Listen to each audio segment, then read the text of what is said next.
सबसे सटीक विश्वसनीय तरीके से जिम्मेदारी हैं कि मेरा भक्त नहीं, ये बाबरी के भक्त हैं, ये बजरंग बली के भक्त नहीं हो सकते। जो बाबरी का भक्त होगा वह बजरंग बली का भक्त नहीं हो सकता है।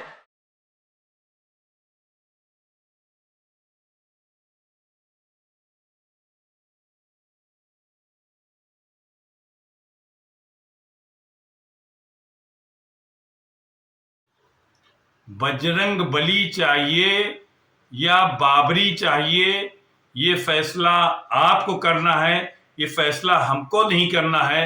अगर आपको बाबरी चाहिए तो जो लोग ये कर रहे हैं उनका आप समर्थन कीजिए, वो उन लोगों का, विपक्षियों का समर्थन कीजिए।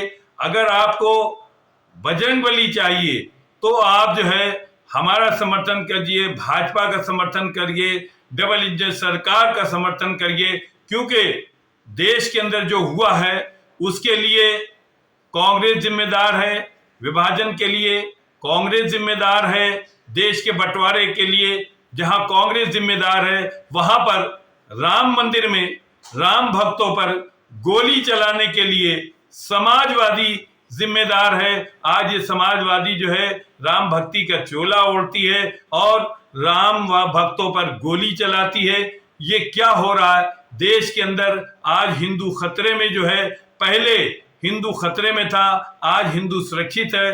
बल्कि भारत नहीं, अब बांग्लादेश में भी जो है भारत जो हिंदू है उस पर भी अब सुरक्षा की ज्यादा मामला आ गया है। पहले वो भी भयभीत रहते थे, लेकिन जिस तरह से भारत के अंदर हिंदू मजबूत हुआ है तो उसका असर बांग्लादेश में भी पड़ गया है, पाकिस्तान में भी पड़ गया है, और भारत जो है हर जगह हिंदू तो यहाँ पर चल रहा है। अब यहाँ पर सिर्फ जो है सिर्फ वो बजरंग बली का राज चाहिए, बाबरी नहीं चाहिए। हम इसके समर्थन नहीं करते हैं और हम ये चाहते हैं कि आप हमको ताकत दें तो हम बाबा विश्वनाथ को भी दे देंगे, हम और चीजें दे देंगे। आप मांगते जाओ, हम देते जाएं। आप हमको समर्थन करो, हम आपको हर चीज जो आपकी खोई हुई है वो सब लौटा देंगे। ये बात आज उत्तर प्रदेश के मुख्यमंत्री योगी आदित्यनाथ ने एक जनसभा के अंदर कही है। उन्होंने पूरी तरह से स्पष्ट रूप से कहा कि आपको जो है अब बजरंग बली का समर्थन करना चाहिए, बाबरी वालों से दूर रहना चाहिए। बाबरी वालों ने देश का नुकसान किया, हिंदू का नुकसान किया, हिंदुत्व का नुकसान किया। ये देखिए, हम आपको से राम जन्मभूमि आंदोलन के दौरान उन पूज्य संतों ने जो संघर्ष किया, सम विषम परिस्थितियों में जिन चुनौतियों से जूझे थे, वह अकल्पनीय थी। कोई उसकी कल्पना नहीं कर सकता था किस प्रकार की विषम परिस्थितियां थी। उन स्थितियों में वह संघर्ष हुआ था।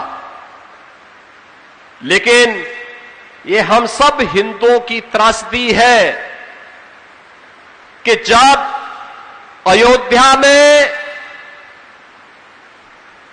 प्रभु का राज तिलक होना है तब उन्हें वनवास दे दिया जाता है, क्योंकि कोई ना कोई मंथरा आकर के फिर कुछ न कुछ गुल खिलाने का काम करने लगती है। और यही कुछ अयोध्या के साथ फिर से हो रहा है। अयोध्या धाम पर निशाना साध करके इसी बहाने केवल अयोध्या को नहीं, केवल राम जन्मभूमि को नहीं, सनातन धर्म फिर से एक बार विधर्मियों की निशाने पर हैं। और चेहरे वही हैं जिन्होंने कभी 1947 में मौन साध लिया था, जो कभी बांग्लादेश और पाकिस्तान में हिंदुओं के कत्लेआम पर मौन साध लेते हैं। और ये वही लोग हैं जो आज राम जन्मभूमि आंदोलन के दौरान राम भक्तों के विरोध में अस्त्र शस्त्र के साथ खड़े होकर के उन पे लाठी और गोली का प्रहार करने में संकोच नहीं करते थे।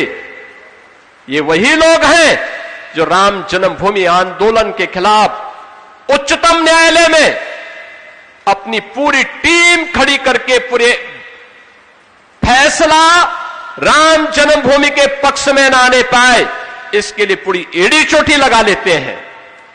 ये वही लोग हैं आज वे राम राम जपते हुए काल नेमी के रूप में फिर बहकाने का प्रयास कर रहे हैं। बहनों और भाइयों, हमें इन काल नेमियों को पहचानना होगा। ये ना राम के भक्त हैं। कल मैं देख रहा था एक दल संसद की कार्रवाई जब अनिश्चित काल के लिए स्थगित हुई तो वे दिल्ली में वहां एक प्रसिद्ध हनुमान जी का मंदिर है, हनुमान जी के मंदिर में वहां जाकर के फिर वहां पे आंदोलन कर रहे थे। तो मैंने कहा भी देखो, काल नेमियों को तो बजरंगबली बहुत अच्छी ढंग से पहचानते हैं। इन काल नेमियों की पहचान तो बजरंगबली से ज्यादा कौन कर सकता है। बजरंगबली मानते हैं कि मेरा भक्त नहीं, ये बाबरी के भक्त हैं। ये बजरंगबली के भक्त नहीं हो सकते। जो बाबरी का भक्त होगा वह बजरंगबली का भक्त नहीं हो सकता है। और उसको चिन्हित, उसको पहचानने की सामर्थ्य बजरंगबली में है। लेकिन बजरंगबली के भक्तों को भी पालना पड़ेगा, उस प्रकार की सामर्थ्य विकसित करनी पड़ेगी, हम उनको पहचान सकें, उनको जान सकें। निशाना सनातन धर्म है, निशाना अयोध्या धाम है और निशाना श्री राम जन्मभूमि है।